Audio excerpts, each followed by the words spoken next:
Welcome to this week's episode of Marijuana Mind with yours truly, Jade Davis, and my sleuth and co-host, as always, Cynthia Oh, Brewer. that's good. You're getting better. When you were in Tokyo, you seem to forget that I deserve an adjective at every No, you episode. don't have an adjective. You gave me some bullshit one the last episode or It's happening. whatever. How does it feel to be back in the States, bro? It's Did hard you to miss believe. us? Hard. No, no, not at all. I didn't think so. Miss Japan. Well, I feel like Japan had enough of you. That's true. No disrespect, but because you are a personality and you are an American personality that just kind Oh of yeah. sets up his I couldn't podcast wait in to the get middle of rid the of you. street, which is not a Tokyo thing to do. Justin almost got kicked out of a few places when he was broadcasting at 6:30 in the morning in Tokyo. Ah, yes, yes. He I, stole I apple love crate. Japan. Yeah. Oh, she's been Oh yeah, really a couple of times I've been. The first time I went, I just got back a couple months ago, but the first time I went, I was very confused because I've been a freckle face my whole life, and so I couldn't understand why people were taking pictures of me. Their little kids would come up and like stand next to me, but it's because this was a long time ago. I have so many freckles, you can't see them with the makeup on, but they were just so very confounded with especially in the outskirts of Japan, seeing somebody with freckles all over their face. I think I would be like interested too, but I wouldn't go up and take pictures. Yeah, it was real Like, weird. But this that was is weird. 15 years ago. Things have calmed down, and they see a whole bunch of people, and mostly I just go to Tokyo now. So, Well, before we get too into it, we should introduce you. Oh, I just talk as if she's an old friend. Like she's just like, like so casual. So today we have Jessica Hanson on. She is the entrepreneur that started Symple Seeds. It's a cannabis tech company that merges decades of e-commerce experience with the true traceability function that strives to maintain the integrity of seed genetics in the cannabis space. ooh, my PR girl nutshell. gave you a whole thing, didn't she? All right, I do that's my homework. great job. This is not my first rodeo, and I don't come ill prepared. I see. But yeah, that is exactly. I would like to assume that I summarized it properly, but I had to make a few tweaks as you saw earlier. But yeah, so she is, we were just talking about how you employ some strong, powerful, amazing women. What makes it important to you to have a strong female, base as your right hand? I think some of it is selfish because of the way that I work. I work going like this at all times. So I have found in the past 20 years of mostly having female focused businesses that women are able to keep up with these kind of things. Men have their place in a lot of things, but they can be pretty singular in the way they can take something and maybe focus on it and see it all the way through, where a woman is used to managing the house and managing the kids and picking them up and doing the stuff and getting the groceries and cleaning this up. And women are just it just feels like not groomed really, but over their lifetime, they tend to be able to do multiple things at a time. And that's how I work. And so part of it's selfish for me because I work best with women like that. And also, really for me, it's super important not to go on any type of a weird feminist tangent here, but I started in the construction industry and I was the only female at the table ever, just ever. And thankfully I had an incredible mentor who took me to meetings and allowed me, behind scenes and things, but there just wasn't the opportunity that I saw for women to be able to grow at that point. I'm in my 40s now, so this was quite some time ago. But it became really important to me after that to be able to give opportunities to women to advance. And even more important to me as I started getting into certain types of industries, to be able to give women of color and women that are maybe first generation US citizens or maybe not quite citizens yet, the opportunity to be able to kind of change the trajectory of generational wealth in their family. So those two things are really important to me because I don't come from generational wealth and I would like to help a whole bunch of women make generational wealth. So You I have a haven't little. either, but Justin comes from it. No, I So don't. Not true at all. You have a little Southern twang. Where do you hail from? I do. I was born and raised in Mobile, Alabama. And when I went to grad school in San Diego and stayed out there, I'm 42, just paid off my grad school debt 2 years ago. So super stoked about that and that system wow. of oppression. But that is what kept me in San Diego. And I've just returned back. I just relocated my companies, or I located my company's headquarters to South Florida. So we are now, this office you see behind me is in Fort Lauderdale. That's where, yeah, we're headquartered in Fort Lauderdale. So that's Oh, that's awesome. fantastic. All right. Well, Then Davie area. So not the podcast, but the lab. So Justin's a recommending physician, and then I work for a testing lab. But I never knew that you were actually running this type of business out of South Florida. And once we get into kind of like the nuts and bolts of what she does, people are going to be really surprised and kind of like, aha, now it makes sense. Because we're going to get to the bottom of what and where people source their seeds from. So your company supplies seeds mostly to whom? So we actually provide seeds to the people that sell online to home growers. So most of the top websites on Google are my clients. So my clients are the people that will sell to first-time growers, genetics hunters, strain hunters, people that are just collecting for heirlooms, things like that. So is it fair to say that your company essentially could be providing seeds to multiple MSOs out there that are claiming their genetics are their own? I will tell you this this way. As broad as strokes as you need, my dear. When I first got into this industry, the seed game was as dark gray as you could get. So the way that anybody got seeds in America, anybody that thinks they have an heirloom seed from a mother cut of whatever back in where, no, you don't.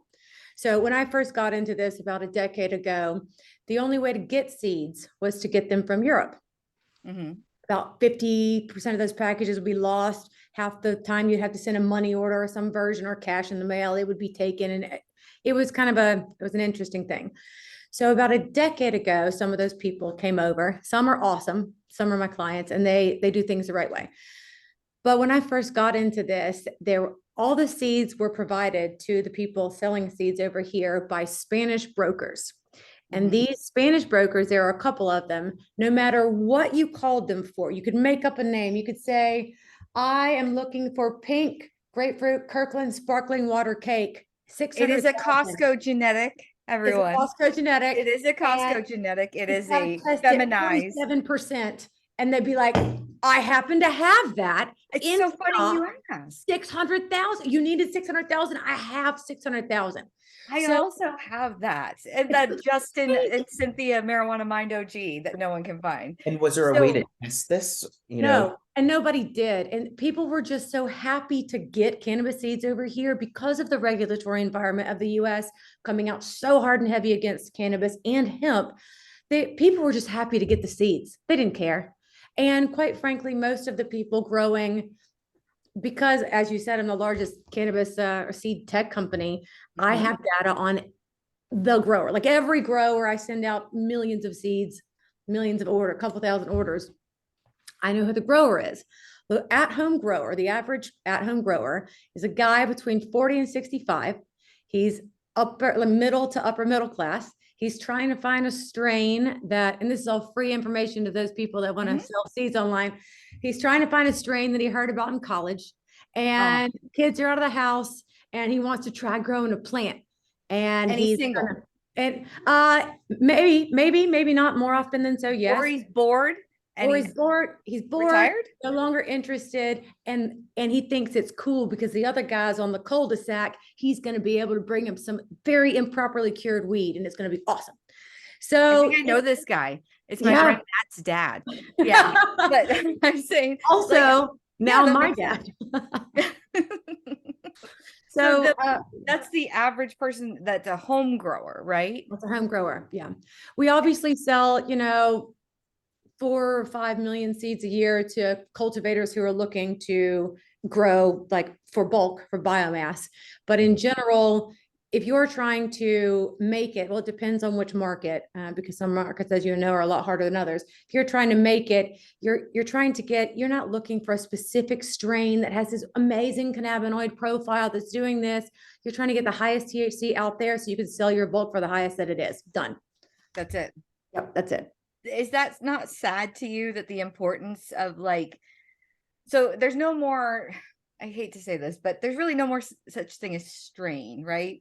Strain would be like a flu strain, something that would be But you talk manipulated. about on your website that you can make different strains, or if you're interested, you're able to hybridize, you're able to feminize. Mhm. So what does that, then what does that translate to? Does that So mean? it depends. Are you looking for F1s and then you can make something, but that takes a long, but you're making it from something that's already here. Let's say, for example, you are an incredible breeder. Like you have spent 25 years in the shadows making this amazing strain, right? And you have been persecuted for it, you have been prosecuted for it, you've had money made off your back by every middle-aged balding white banker that's come in to take your license. Like That is what you're specific. doing. Yeah. This is what you're doing. You can't just take that and make it a seed, right? Right. It's not, you can make some seeds from that. You can herb that crop, you can have a specific number of seeds, but you can't just make a feminized seed from that. What we have to do is take that beautiful thing that you've made, and then it spends 9 months in our labs because you have to find it with something super duper duper stable to cross. It's not going to alter the smell or the taste or the terp profile of it. You have to go through several iterations. There's a ton of pheno hunting involved until you're able to find a seed that is like, this is a seed that we can sell. Are you Right. taking seed from them to do that? Or are you getting a clone and then you're growing? Clones, always clones. We can it takes about nine months, but and that's the fastest you can do it really. And that's if you have no problems, but you're taking them, you're planting them out, you're cutting, you're planting, you're cutting. I mean, you're taking a massive amount of land, which is why most of our R&D either happens in some of the states in the plains or in Colombia, states that have room, because I can't afford to do this in California. No, of course not. So what people, the lay person out there, when they think about like home grow, if in the event, which, you know, we will have an episode about the citizen ran ballot initiative on home grow, and that whole thing coming up here soon, probably before this episode. But let's say we had home grow here in Florida. Not through any other junction besides one day Daddy DeSantis just like says, okay, you get home grow. Because I don't want to go through any other legislative channels because they come with stipulations. So let's just say Daddy says, you can have home grow tomorrow. And I'm like allowed to now grow my own plants. And I would like to source some seed from you. Is it something where you could ask for a certain genetic name? Like I would like OG Kush. No, not you as a client. No, you would go through one of mine, like there's a couple really cool ones online that I provide seeds for they're really, really good at teaching you how to grow. Like Homegrown is fantastic. They've got all of these people that spend, I don't know how much money they spend on all these videos, just putting them together in the content, taking you how to grow from the beginning to the very end. Or I learned on YouTube. Yeah, I mean, their YouTube channel's huge. I Love Growing Marijuana is another one of our fantastic clients that I love. That is, they have this Robert Bergman. He's probably been writing content for 15 years. Like, if you're going to figure out how to grow, it's what my dad did. I sent my dad that book by Ed Rosenthal, the Cannabis Bible or whatever it was. So I sent him that book, and I was like, if you're interested in this, let me know. And he read it. Now my sisters bought him a greenhouse for Christmas. And he sends me, baby, look, they're flowering. Look at my little bud. And he's so excited. Can you put me on that text thread with your dad? Because that sounds so great. So like the small little miracles and the like incremental achievements, because I did it during Rona. Hypothetically, I did it during Rona. I learned off of YouTube in my apartment, and nobody bothered me. It turned out really good. We had a guest on link. I don't know. I can't remember his name because it's probably a year ago, but he came up with these beautiful armoires that were like true armoires. It was a whole canna cabinets, the canna cabinets.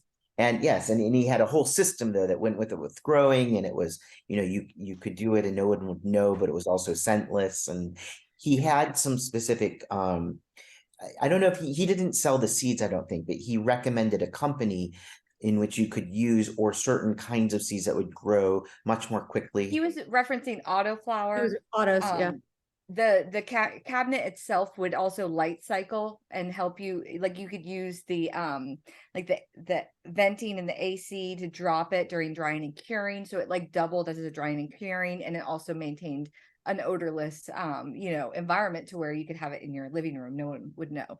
But yeah, he was definitely referencing like needing to have autoflower, needing to verify that it was feminized seed, because nobody can sex a seed.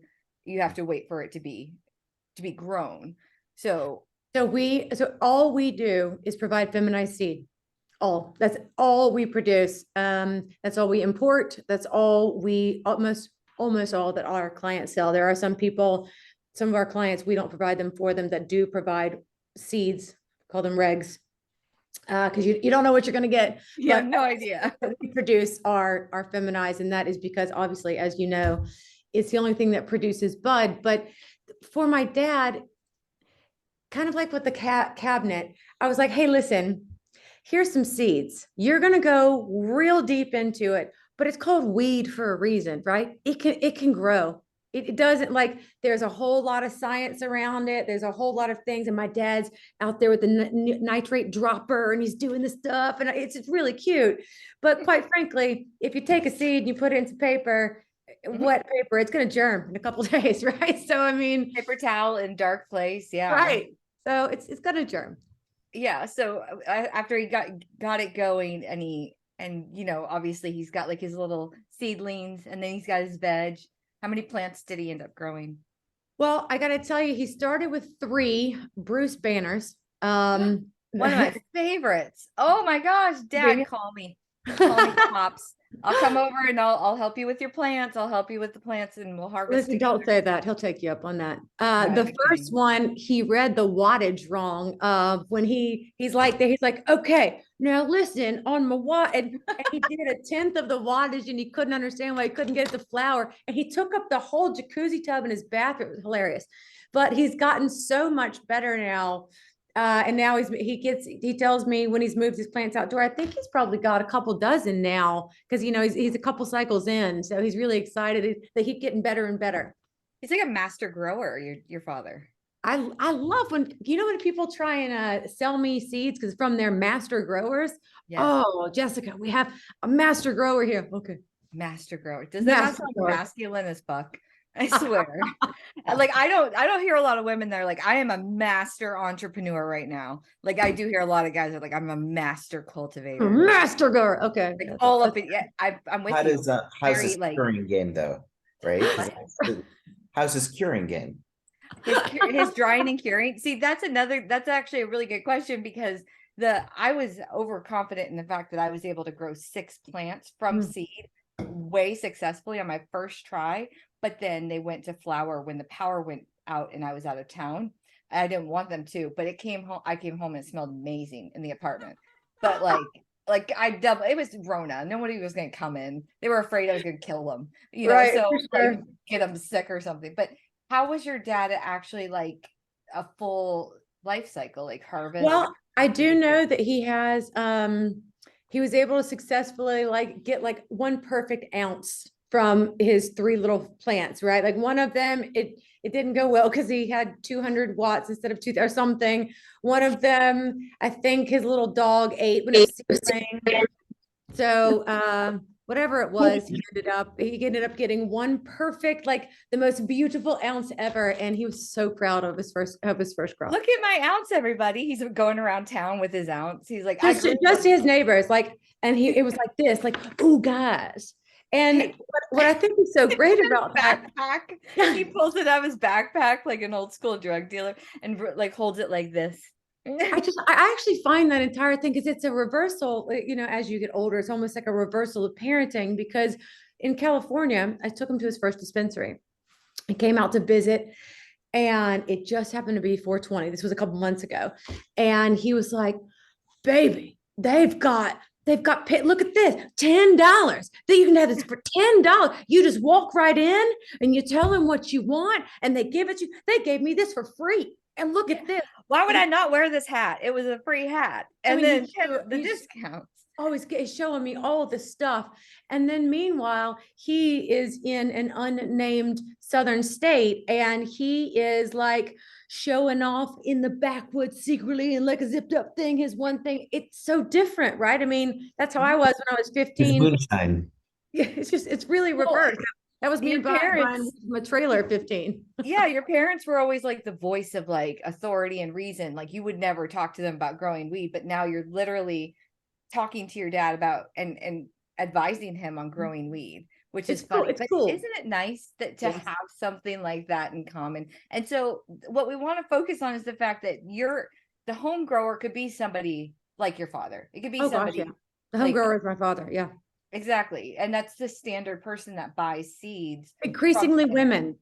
There was a switch. I've been doing this a long time, so I've got years and years and years of data, but it switched over during COVID. Yeah. So as women were at home and got to take a little bit more time off of the consistent running about for caretaking for the children, it seems, this is my theory, it seems like they started trying to do more gardening at home, and a lot of them were interested in adding this plant to the collection. So you really saw a shift in about late 2020, early 2021. Yeah, their of whole women family was buyers. home. They were going out of their finger licking mind because every one of the kids and husband was home in their Mhm. space. If they were so they're the only place to get out is outside Probably that was it. or So the yeah, garage. you really saw that shift in late 2020. of That's female great. buyers. I want to know two things. One, why were all the original seed sellers Spaniards? And then how did you get into the seed game yourself? People of the country of Spain, right? Yeah. So Yeah. that was just where production was. It was traditionally out in trap houses, like out in the Basque Country. And it was the people basically brave enough to do it. So all the genetics were from Amsterdam, and they were totally from Amsterdam. They were all being Super grown pure. super pure. I've got the purest. original orange. Shut up. Heirloom. So, heirloom cheese. Okay. So Land race. I love land race.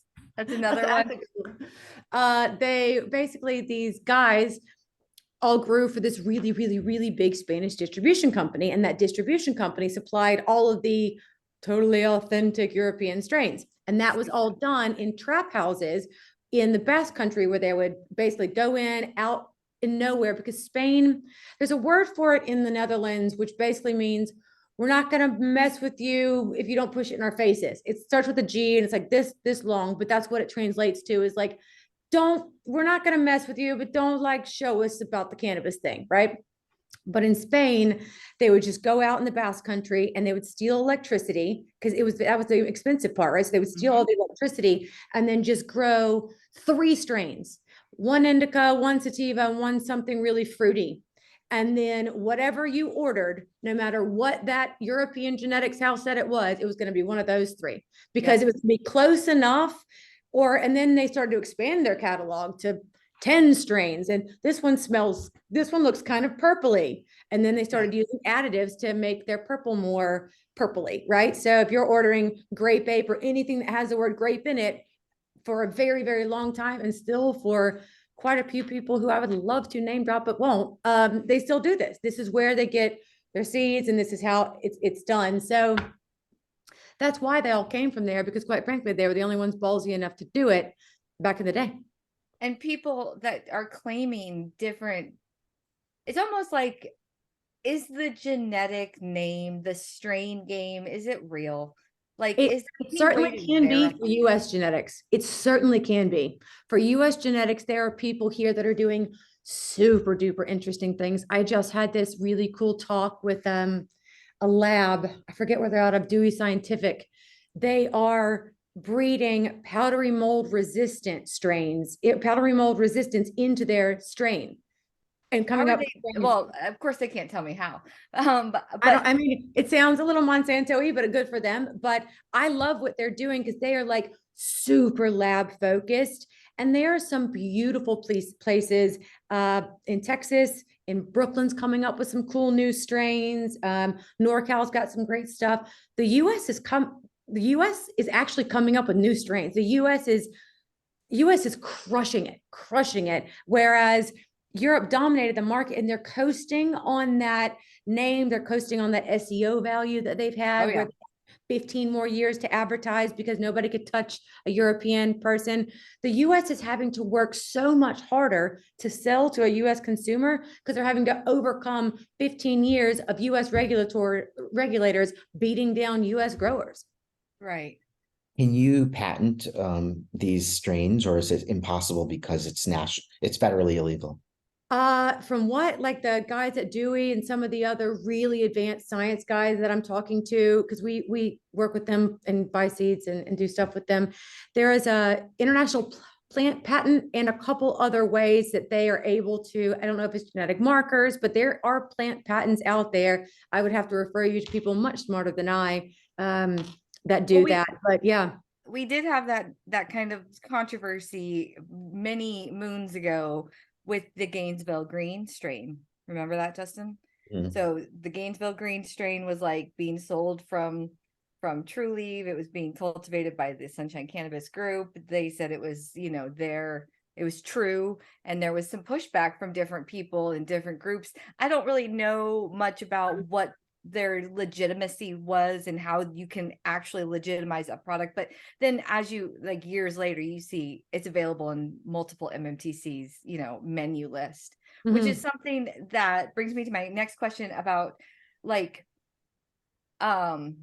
maintaining the integrity of what is grown in the US. Like you're saying, give credit where credit's due to the people here that are cultivating for the United States home growers or other people that are growing MSOs or whatever.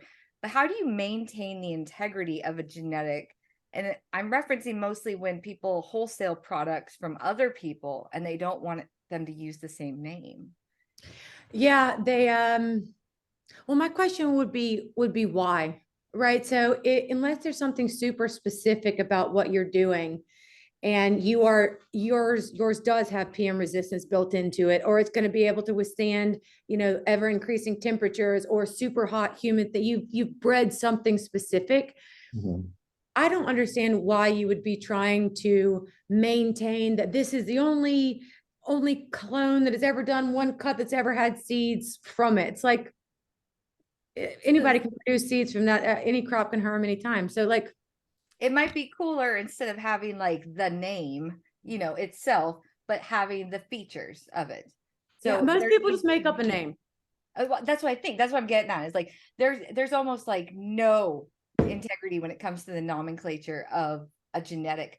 But if you're talking about someone that can feature a seed that is going to combat any type of powdery mildew, or it can withstand temperatures, or maybe it flowers quicker. Yeah, sure.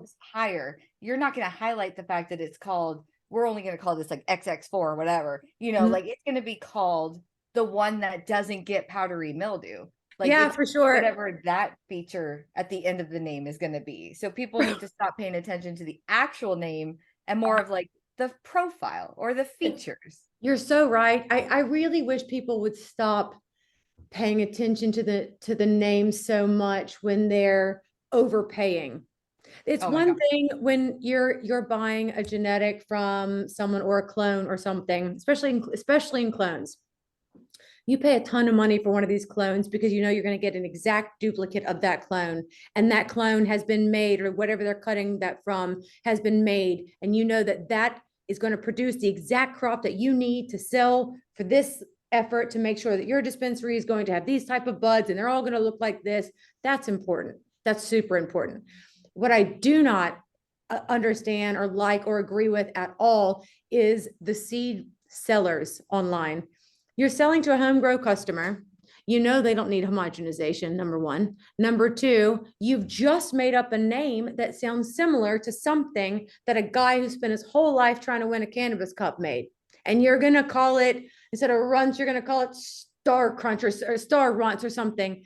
The naming is it's just SEO value. The naming is just marketing. That's all that it is. If you're selling a clone and you've really put all of your effort into this, that's important because you're saying to the consumer, this is exactly what you will get. This is exactly what you will get.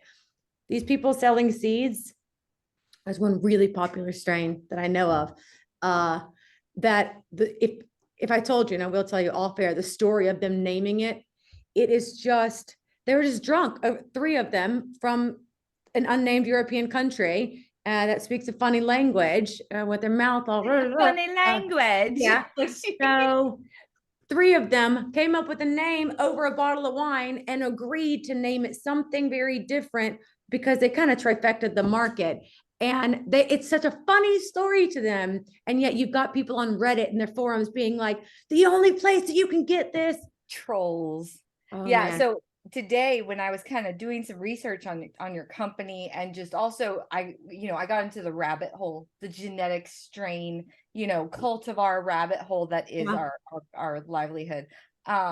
It was funny because they were, some of these sub forums were talking about GMO. And I'm like, oh, genetically modified? And they're like, no, GMO, like one of the most sought after genetics out there, that people, it's very potent. We're looking at 90% T.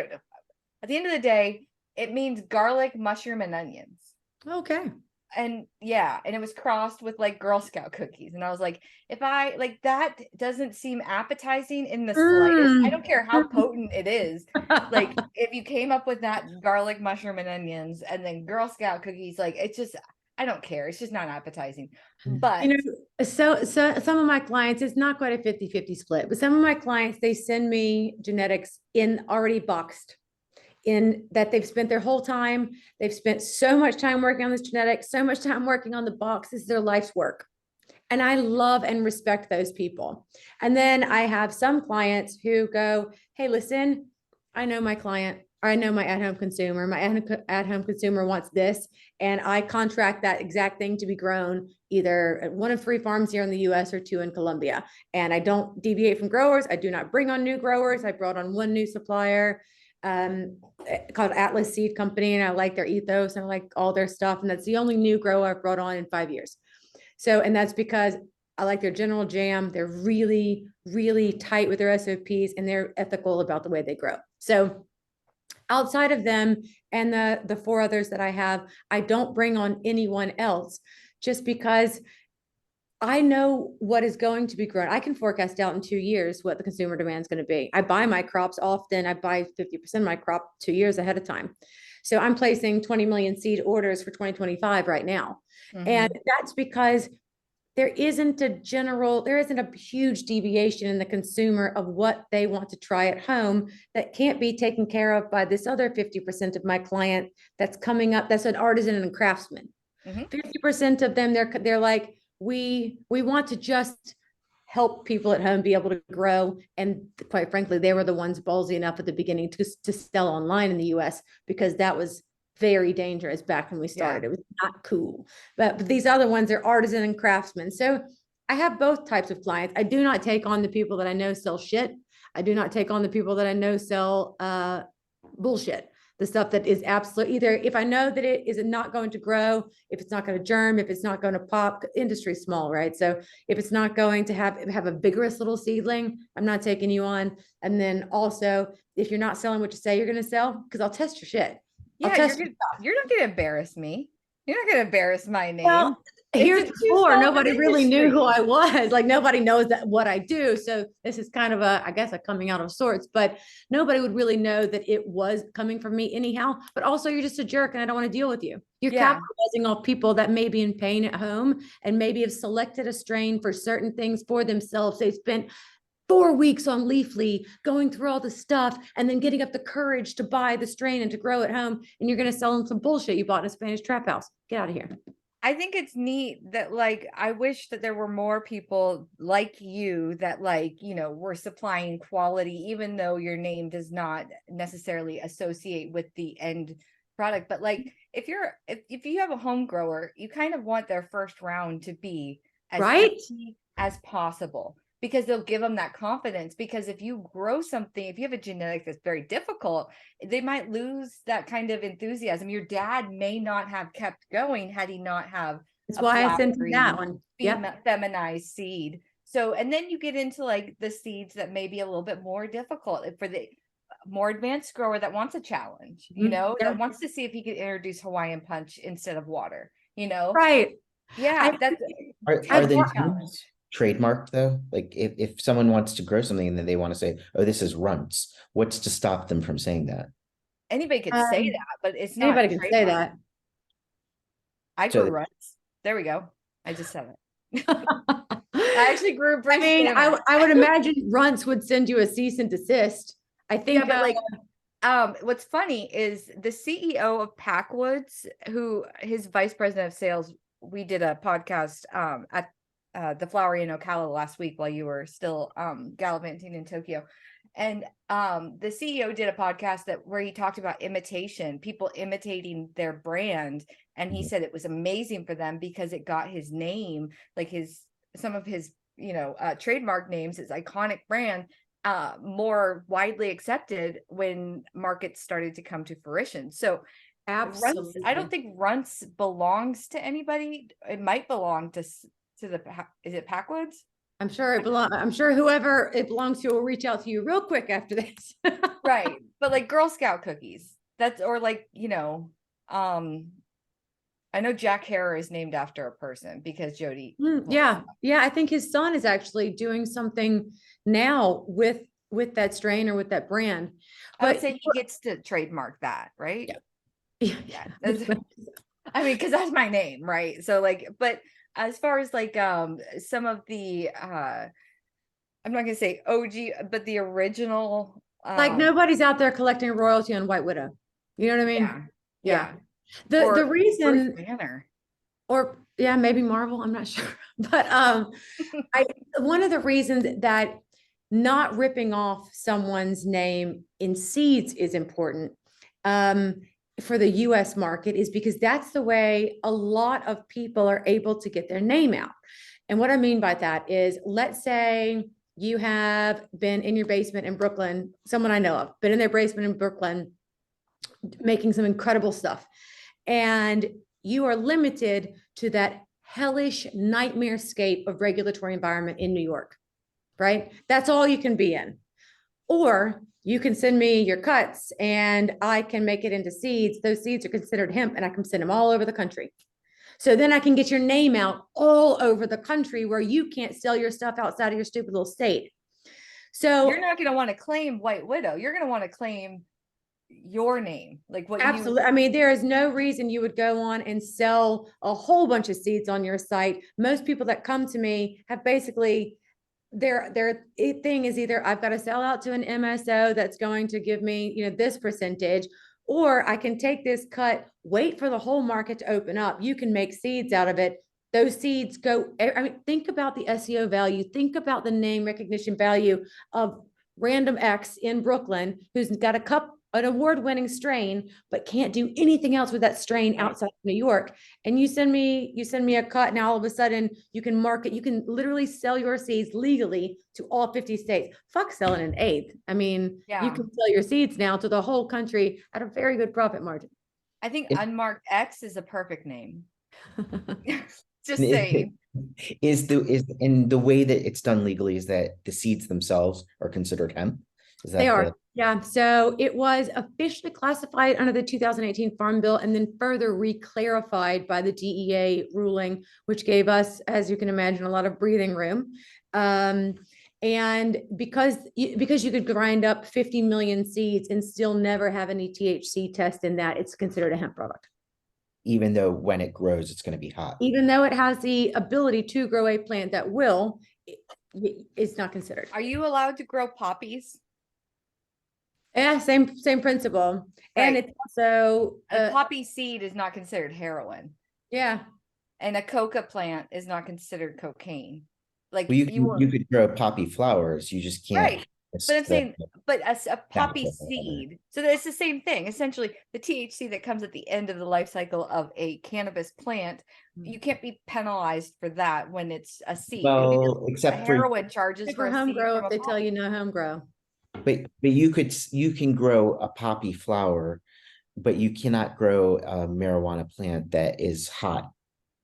Yeah, so actually, cannabis is further regulated more than poppy flowers are. A cannabis seed is more regulated if you look at it, because you can plant both, you can send both of them, but you are only legally allowed to grow the poppy that makes heroin. You can't even legally allowed to grow a cannabis plant that makes weed. That's crazy to me.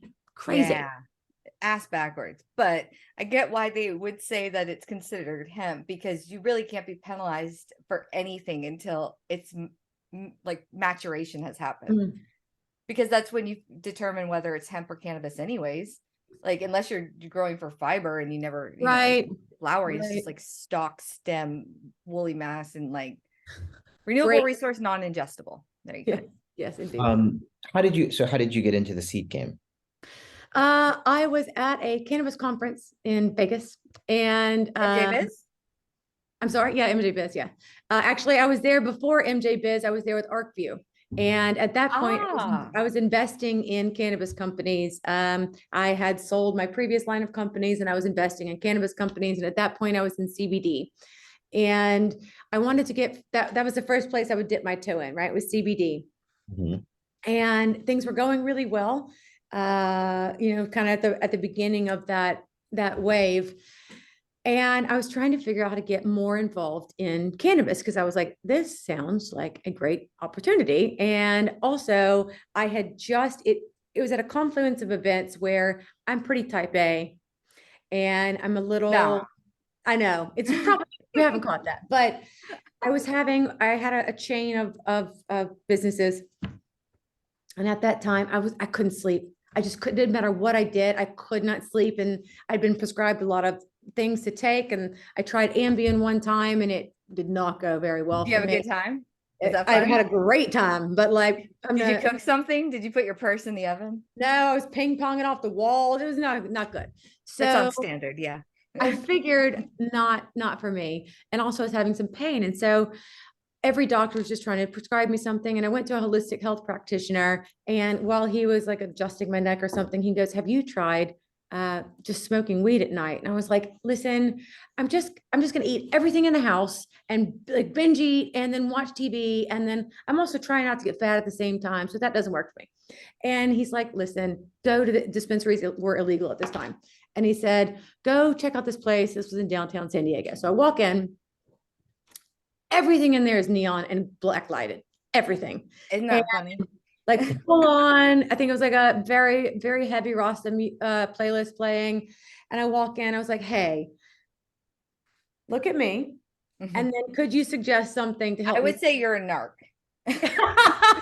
She's a narc, and everybody turn up the Cypress Hill because the popo just walked in the front door. But back then I was in her sensible blazer and fun and cool. And so he gives me, what were they called? The Tootsie Rolls? Tootsie Rolls. Yeah, but they got rebranded as Tootsie Roll bought them or something. I can't remember, but that was the first edible that I tried. And I slept the whole night. It was like the best sleep of my life. And I was like, holy shit. And I told a girlfriend of mine about it who was in politics, like way deep into like Republican politics. And she's like, oh yeah, I take one every night. I'm like, what? Shut up, you talk. The GOP likes cannabis? You gotta you are lying to me. I know. And so, and then she like showed me her stash. It was like we were showing each other heroin or something. I was like, whoa. So it was at that point, I actually opened up a female focused dispensary. So we stocked all the Whoopi and Maya stuff and the Kiva stuff and all the stuff, anything for a woman to help a upper middle class woman replace her glass of wine at night. Right. And it was awesome. Or supplement. I'm totally kidding. Yeah. So it was amazing. Everything about that experience was amazing. And then of course, cannabis got legalized in California. And then we fought really hard for a licensed dispensary there in Mission Valley. But we weren't able to get one because it was too close to a potentially proposed off-ramp that is in the California Highway Plan of 2030. Wow. Yeah. Yeah. I mean, you don't want to like influence things like that, you know.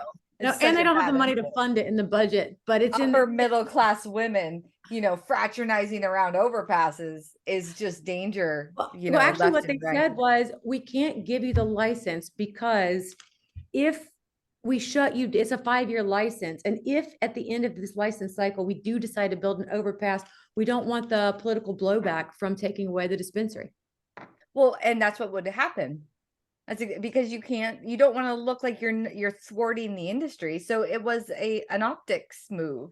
We can't give you a license because it makes us possibly look bad in the possible future with an overpass. You lost to an overpass. If you put it that way, it sounds really bad. But you won in life. Like you I won. did. the I actually, cannabis you know what? I game. won in life because this is far more fun. You wouldn't And be here had you had Yeah. that overpass ever been, a that non-issue. is true. Yeah. So So Highway 8, Camino del Rio. If you guys ever see that being built, send me a shout out. So. yeah.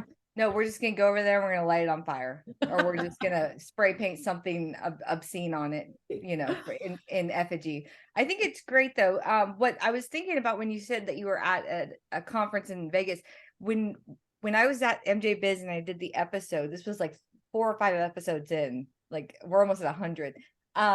There I was telling you about people that were surrounding that booth that I took over against the rules, but there was a seed company that was like right behind me that was like a national seed company. They had started with CBD and hemp, and then they were trying to kind of like bridge that gap into cannabis.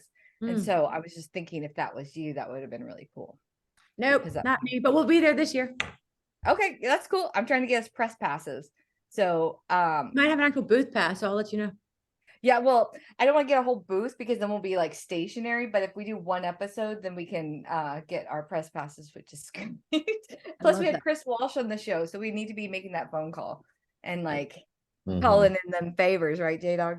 So I think this is so great. super fun. I really, I don't normally go and talk to people. Really?